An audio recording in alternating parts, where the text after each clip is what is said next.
పొరుగు దేశం కుట్రల దేశం పాకిస్తాన్కి రోజులు దగ్గర పడినట్లున్నాయి. మింగమెతుకు లేదు మీసాలకు సంపెంగ నూనె సామెతల బిల్డప్ ఇస్తోన్న ఆ దేశం ఎప్పటికప్పుడు భారత్ని రెచ్చగొడుతోంది. అయితే గత ఏడాది ఆపరేషన్ సింధూర్ దెబ్బకి ఎయిర్ బేస్ల కూసాలు కదిలిపోవడంతో అమెరికా ప్రాపకం సంపాదించింది. దాంతో నిజంగానే బలపడినట్లు ఫీల్ అవుతున్న పాక్కి మన రక్షణ మంత్రి గట్టి వార్నింగ్ ఇచ్చారు. ఆ వార్నింగ్లోనే చిన్న హింట్ కూడా ఉందంటున్నారు. సుదీర్ఘంగా పాక్తో యుద్ధం చేయడానికి సిద్ధమంటూ రాజ్నాథ్ చెప్పడమే ఆ హింట్. ఇంతకీ యుద్ధం కావాలనే పాక్ దురదన భారత్ తీర్చబోతోందా? Watch the story. పాక్కి మూడినట్లేనా? మళ్లీ మాడు పగలాల్సిన టైం వచ్చేసిందా? పాక్తో దీర్ఘకాల యుద్ధానికి రెడీ అని రక్షణ మంత్రి చెప్పింది అందుకేనా?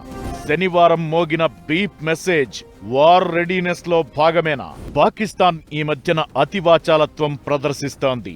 యుద్ధమంటూ వస్తే ఈసారి మేం ఊరికే చూస్తుండిపోమని, కోల్కతా నుంచి ఢిల్లీ వరకు వస్తామంటూ మొన్న మధ్య పాక్ మాజీ హైకమిషనర్ మాట్లాడగా తాజాగా ఓ క్షిపణి ప్రయోగం కూడా చేసింది. Pakistan army rocket force command స్వదేశీ ఫతే-2 ఉపరితలం నుండి ఉపరితలానికి ప్రయోగించే క్షిపణిని విజయవంతంగా పరీక్షించింది. దాన్ని చూసుకుని మురిసిపోతే మురిసిపోవచ్చు గాని అసలు గల్ఫ్ వార్ దెబ్బకి పాక్ ఆర్థిక స్థితి భారీగా పతనమైంది. దాన్ని వదిలిపెట్టి ఇలా మిస్సైల్ టెస్టులు చేయడమేంటనే విమర్శలు వస్తున్నాయి. అయితే ఇదే తరుణంలో మన రక్షణ మంత్రి స్పందన సమయోచితంగా ఉంది. పోయిన సంవత్సరం ఏప్రిల్ 22న పెహల్గాం ఉగ్రదాడిలో 26 మంది అమాయక టూరిస్టులు ప్రాణాలు కోల్పోయిన విషయం తెలిసిందే. ప్రతీకారంగా భారత్ ఆపరేషన్ సింధూర్ చేపట్టింది. మే 7 నుంచి 10 మధ్య జరిగిన ఈ ఆపరేషన్లో పాకిస్తాన్ ఆక్రమిత కశ్మీర్లోని 9 కీలక ఉగ్రవాద స్థావరాలను భారత సైన్యం ధ్వంసం చేసింది.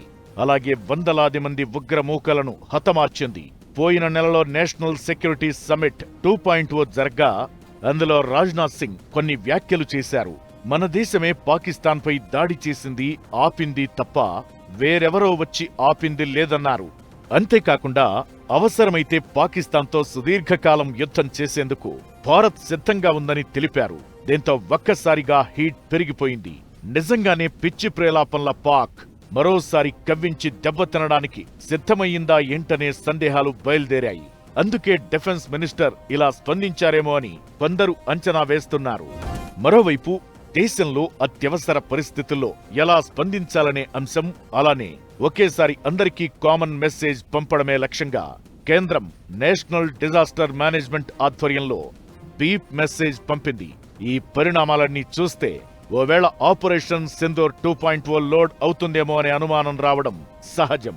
ఓవేళ అదే జరిగితే పనికి మాలిన పాకిస్తాన్ పుచ్చ పగలడం ఖాయం.